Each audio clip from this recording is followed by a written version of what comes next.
বুড়ো মাঝি বলল, বাবু, বেড়াতে এসেছেন, বেরিয়ে ফিরে যান। ওই দ্বীপে যাবেন না, ওখানে দোষ লেগেছে। আমরা একটু অবাকই হলাম। দোষ লেগেছে মানে? দ্বীপের আবার দোষ লাগে কি করে? বিমান বলল, বুড়ো কর্তা, তুমি যা টাকা চেয়েছ তাই দিতে আমরা রাজি হয়েছি। তবু তুমি আমাদের নিয়ে যাচ্ছ না কেন? ওই দ্বীপে কি আছে? বুড়ো মাঝি বলল, কিছুই নেই, সেই কথাই তো বলছি।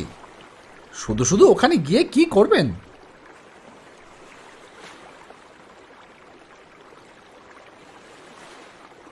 বুড়ো মাঝি হাল ধরেছে আর দাঁড় বাইছে তার নাতি। এই নাতির বয়স 13-14 বছর হবে। ওর নাম সুলেমান। সে কেমন যেন ভয়ে ভয়ে তাকিয়ে আছে আমাদের দিকে।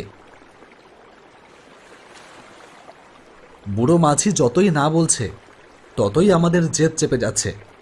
একটা সাধারণ দ্বীপ, সেখানে কি এমন ভয়ের ব্যাপার থাকতে পারে? সেরকম কিছু থাকলে সবাই জানতে পারতো নিশ্চয়ই।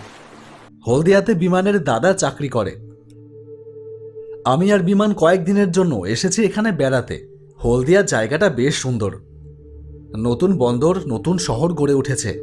চারিদিকে সবই নতুন নতুন বাড়ি আর অনেক ফাঁকা জায়গা।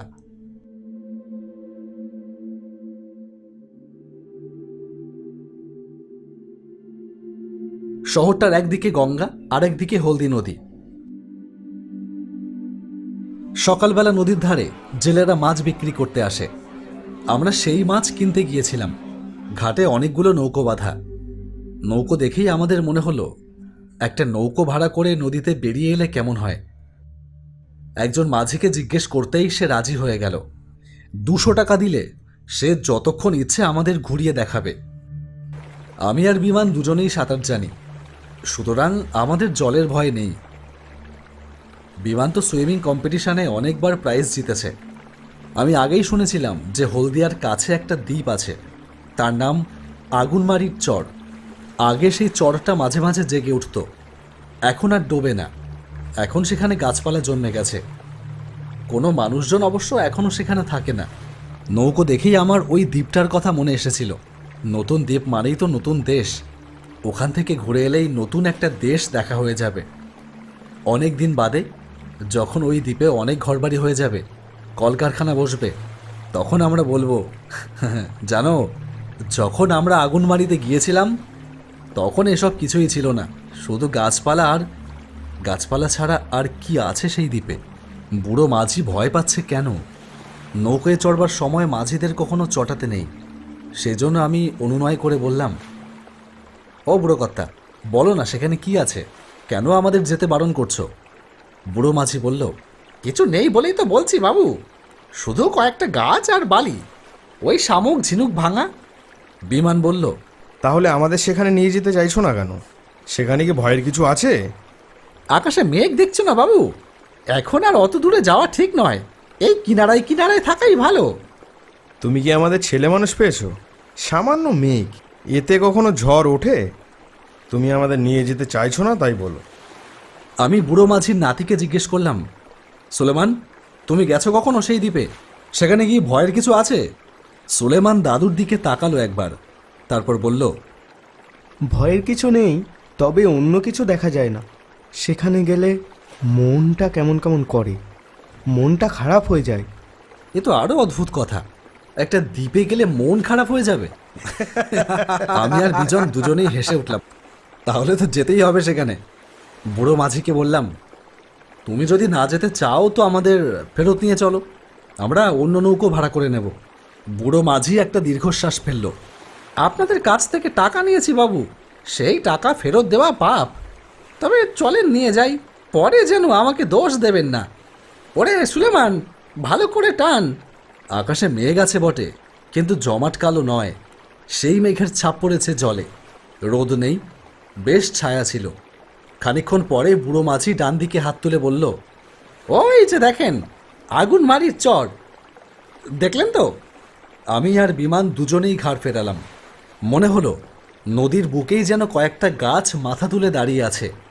বুড়ো মাঝি বলল, দেখা হলো তো, এবার নৌকো ঘোরাই। সে কি, আমরা কাছে যাব না? কাছে গিয়ে আর কি করবেন? আর তো দেখার কিছু নেই। তোমার মতলবটা কি বলো তো? ওই দ্বীপে কি তোমার কোনো জিনিসপত্র রাখা আছে? ওখানে আমাদের যেতে দিতে চাইছো না কেন? দেখা তো হলোই, আরও কাছে গিয়ে লাভটা কি? লাভ লোকসানের কথা নয়, আমরা ওই দ্বীপে নেমে হাঁটতে চাই। ঠিক আছে, এতই যখন জোর করছো তখন চলুন আর কি।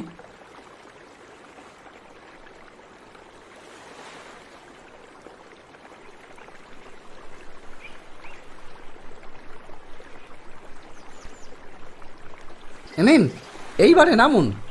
সেখানটায় অন্তত 1 হাঁটু জল, তারপর কাদামাটি। বিমান বলল, আর একটু এগোও। এখানে নামবো কি করে? আপনাদের বাবু এখানেই নামতে হবে। আমার নৌকো ওই চরের মাটি ছোবে না, ওই মাটি অপয়া। আচ্ছা আচ্ছা, ঠিক আছে ঠিক আছে, আমরা এখানেই নামবো। নেমে পড়লাম জলে, ছপ ছপ করে এগিয়ে গেলাম দ্বীপটার দিকে। বুড়ো মাঝি নৌকাটাকে আরও গভীর জলের দিকে নিয়ে ঝপাং করে নোঙর ফেলে দিল। দ্বীপটাতে ছাড়া ছাড়া গাছপালা রয়েছে, তারপর ধুধু করছে বালি। সেই বালিতে কোথাও কোথাও ঘাস হয়েছে। একটা খড়ের চালাঘরও রয়েছে এক পাশে। সেই ঘরে কিন্তু কোনো মানুষ নেই। কাদামাখা পায়ে ওপরে উঠে আমরা বালিতে পা ঘষে নিলাম। বিমান বলল, একটা কিছু ফ্ল্যাগ নিয়ে আসলে ভালো হতো রে, তাহলে সেই ফ্ল্যাগটা পুঁতে আমরা এই দ্বীপটাকে দখল করে নিতাম। না না, তা কি করে হবে? আগেই তো এখানে মানুষ এসেছে, দেখছিস না ঘর রয়েছে। আমরা ঘরটার কাছে গিয়ে দেখলাম তার মধ্যে পাতা আছে একটা খাটিয়া, আর চতুর্দিকে ছড়িয়ে রয়েছে শুকনো গোবর। জায়গাটায় বিচ্ছিরি গন্ধ। লোকেরা এখানে গরু চড়াতে আসতো, কিন্তু গরুগুলোকে নিয়ে আসতো কি করে? বড় বড় নৌকোয় করে নিয়ে আসতো। আমি নৌকোয় গরু মোষ পার করতে দেখেছি। তারা এখন আর এখানে আসে না কেন? বর্ষাকাল এসে গেছে, সেই জন্যই হয়তো আসে না। এ তো সোজা কথা। দ্বীপটাকে এরকম চুপচাপ লক্ষ্য করছিস, কোনো শব্দ নেই। আরে মানুষজন নেই, শব্দ হবে কি করে? তবু আমি কিন্তু একটা শব্দ শুনতে পাচ্ছি। কান পেতে শোন। দুজনেই চুপ করে দাঁড়ালাম। সত্যি খানিকটা দূরে গাছপালার আড়াল থেকে মাঝে মাঝে একটা ফোঁস শব্দ পাওয়া যাচ্ছে। কেউ যেন নিঃশ্বাস ফেলছে খুব জোরে। কোনো মানুষ অবশ্য অত জোরে জোরে নিঃশ্বাস ফেলতে পারে না। বিমানের মুখটা শুকিয়ে গেল, চোখ বড় বড় করে বলল, এটা কিসের শব্দ বলতে পারিস? সাপ নাকি? সাপ অত জোরে জোরে ফোঁস করে? সমুদ্রে বড় বড় অজগর সাপ থাকে শুনেছি। সমুদ্র থেকে যদি এখানে চলে আসে, ওই জন্যই বোধহয় মাঝিরা এখানে আসতে ভয় পায়। একটা অজগর সাপ থাকলে সেটাকে মেরে ফেলতে পারবো না? চলে গিয়ে দেখি।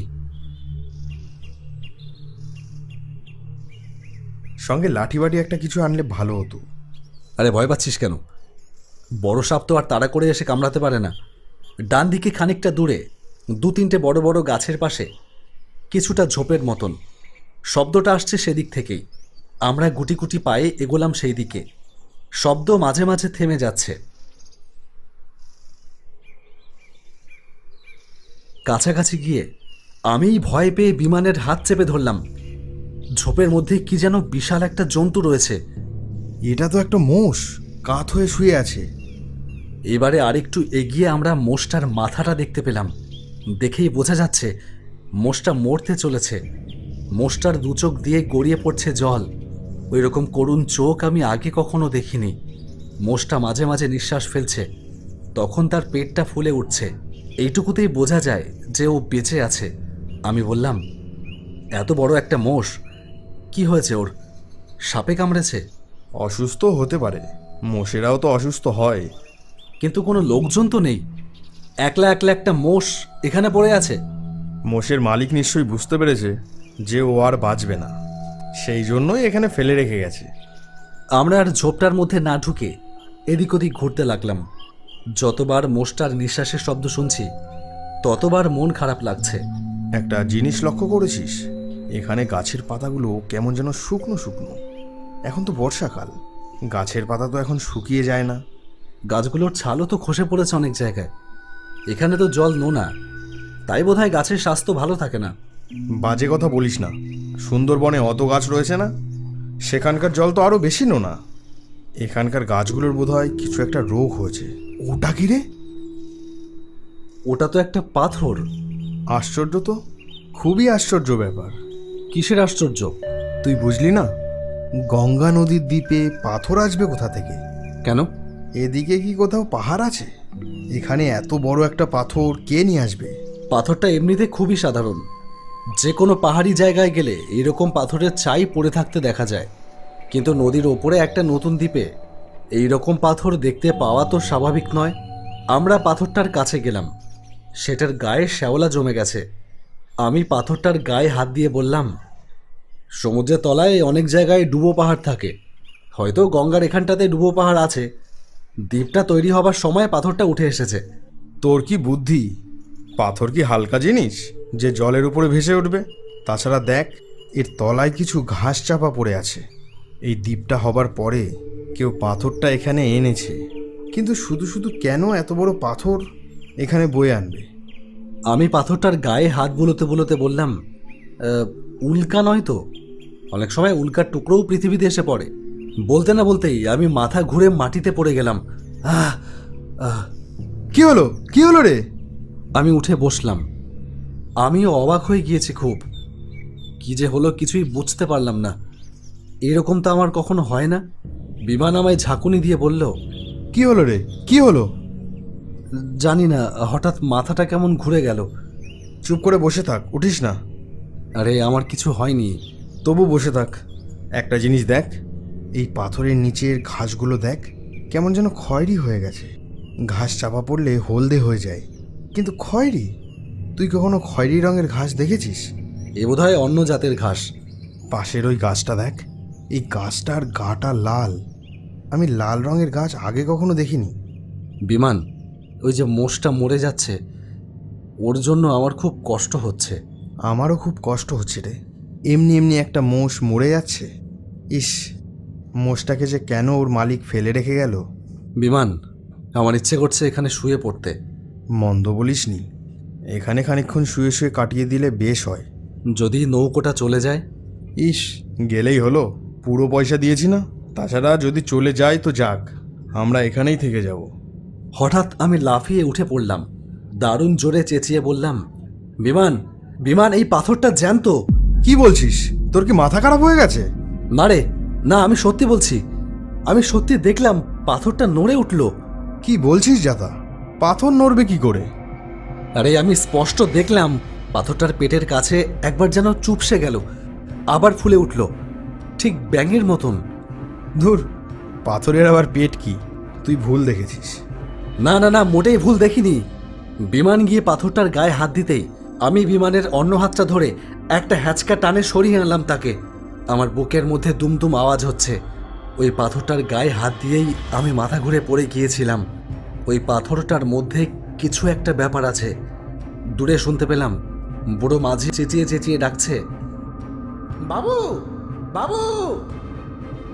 আমি বললাম, চল বিমান, নৌকোয় ফিরে যাই। না রে, এক্ষুনি যাব না। এখানে শুয়ে থাকবো বললাম না। না, আমার মোটেই ভালো লাগছে না। চল নৌকোয় ফিরে যাই। বিমানকে প্রায় জোর করেই আমি টানতে টানতে নিয়ে চললাম।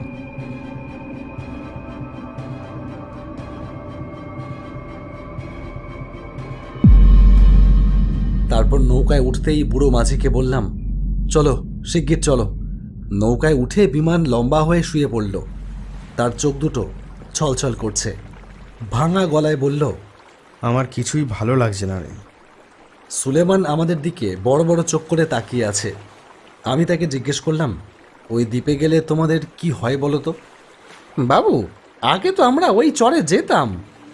বেশি ঝড় বৃষ্টি হলে ওখানে নৌকো বেঁধে ঘরটায় বসে জিরোতাম। অনেক লোক আগে ওখানে গরু মোষ চড়াতে আসতো। এখন আর কেউ যায় না। কেন যায় না বলো তো? ওখানে গেলেই শুয়ে থাকতে ইচ্ছে করে। গরু মোষগুলোও আলসে হয়ে পড়ে, কেমন যেন মন মরা লাগে। আমাদেরও সেরকম লাগছিল। কিন্তু কেন হয় এরকমটা বলতে পারো? কি জানি বাবু, গাছপালাগুলো কেমন ধারা শুকিয়ে যাচ্ছে দেখলেন না? ও দ্বীপে খারাপ নজর লেগেছে বাবু, ওই দ্বীপে খারাপ নজর লেগেছে। ওখানে একটা বড় পাথর আছে, দেখেছো? আগে ওটা ছিল? না বাবু, আগে তো ওটা ছিল না, এই মাসখানেক ধরে দেখছি। আচ্ছা, কি করে পাথরটা ওখানে এলো তা তো কেউ জানে না বাবু। কেউ বলে ওটা আকাশ থেকে খসে পড়েছে। আমার মাথাটা এখন দুর্বল লাগছে। আমি আর কথা বলতে পারলাম না। শুয়ে পড়লাম বিমানের পাশে।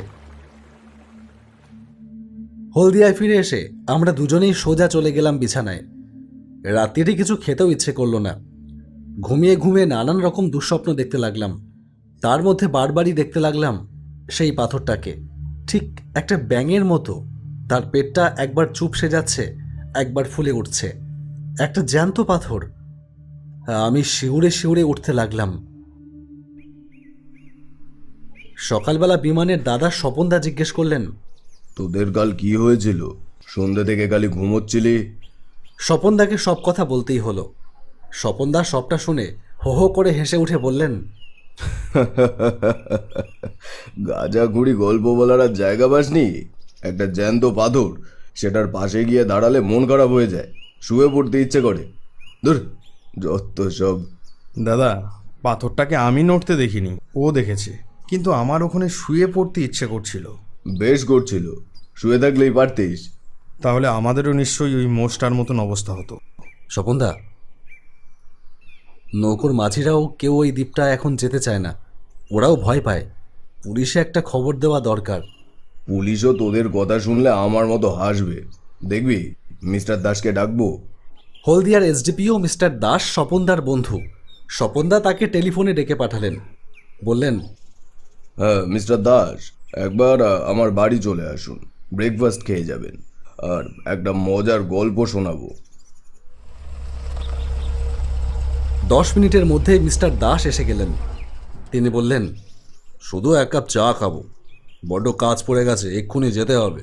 কাল রাত্রিরে একটা বড় নৌকোডুবি হয়েছে গঙ্গায়। বসুন বসুন। কাল দুপুরে এই দুই স্টিমার নৌকা ভাড়া করে গিয়েছিল আগুনমারির চরে। সেখানে নাকি ওদের এক সাংঘাতিক অভিজ্ঞতা হয়েছে। ওরা দুজনে স্বপনদাকে থামিয়ে দিয়ে পুলিশ সাহেব আমাদের দিকে তাকিয়ে বললেন, তোমরা দুজনে কাল আগুনবাড়ির চরে গিয়েছিলে? আশ্চর্য ব্যাপারটা কি জানো? ওই দ্বীপটার পাশেই তো কাল রাত্রিরে নৌকোটা ডুবেছে। ঝড় বৃষ্টি কিচ্ছু নেই, শুধু শুধু একটা বড় নৌকো ডুবে যাওয়া খুবই আশ্চর্যের ব্যাপার। কেউ মারা গেছে? না, মরেনি কেউ। সবাইকে উদ্ধার করা গেছে। আমাদের পুলিশের নৌকো খুব তাড়াতাড়ি গিয়ে পৌঁছায়, কিন্তু নৌকোটা যে কি করে ডুবলো তা তারা কেউ ঠিক বলতে পারছে না। সবাই বলছে কি যেন হলো কিছুই জানি না। হঠাৎ একটা ধাক্কাতে লঞ্চটা কেঁপে উঠল, তারপরেই হুড়মুড়িয়ে জল ঢুকতে লাগলো। নৌকাটা একদম ডুবে গেছে বলতে চান? হ্যাঁ, সেটা তোলবার ব্যবস্থা করতে হবে। ওই লঞ্চের একজন খালাসি অদ্ভুত একটা গল্প বলছে। আগুনবাড়ির চর থেকে একটা মস্ত বড় পাথর নাকি উড়ে এসে প্রচণ্ড জোরে ধাক্কা মেরে লঞ্চটাকে ফুটো করে দেয়। এইরকম কাজাকরি কথা কেউ কখনো শুনেছে? গঙ্গার উপরে দ্বীপ, সেখানে পাথর আসবে কি করে? যদিও বা পাথর থাকে, সেটা কেউ না ছুড়লে এমনি এমনি উড়তে উড়তে আসবেই বা কি করে? ওরাও ওই দ্বীপে একটা বড় পাথর দেখেছে বলছে। ভোরবেলায় আমি নৌকো নিয়ে সেই দ্বীপটা ঘুরে দেখে এসেছি। সেখানে পাথর টাথর কিছুই নেই, মানুষের কোনো চিহ্নই নেই, শুধু একটা মরা মোষ রয়েছে দেখলাম। আমি আর বিমান চোখাচোখি করলাম। আগুনমারির চরের পাথরটাই যে নৌকোটাকে ডুবিয়েছে তাতে আমাদের কোনো সন্দেহ নেই।